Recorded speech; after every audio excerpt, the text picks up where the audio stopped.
నమస్తే మిత్రులారా, నేను మీ శ్రీనివాస్ చౌహాన్ అడ్వకేట్. మిత్రులారా, ఇనాందారుల నుంచి భూమి కొనుగోలు చేసి ఉంటే కొనుగోలుదారులకు ఓఆర్సి ఆక్యుపెన్సీ రైట్ సర్టిఫికేటు జారీ చేయవచ్చా?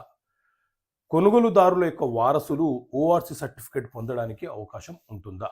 సో మిత్రులారా, రీసెంట్గా తెలంగాణ రాష్ట్ర high court writ petition number 14505 of 2010 Buchche versus MD Khaja అనే కేసులో కీలకమైనటువంటి తీర్పునిచ్చింది.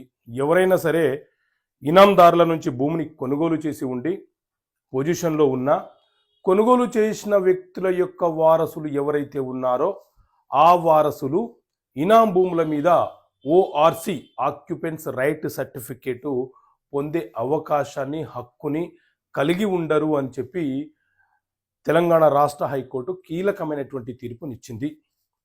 ఓఆర్సి అనేది సహజ సిద్ధంగా ఎవరైతే భూమి యొక్క ఇనాందారులు ఉన్నారో వాళ్ళ వారసులు మాత్రమే ఓఆర్సి పొందాలి.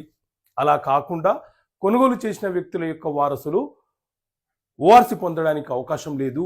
అంటే ఇనాం భూములు అమ్మకాలు కొనుగోలు అనేవి ఓఆర్సి వచ్చిన తర్వాత మాత్రమే జరపాలి.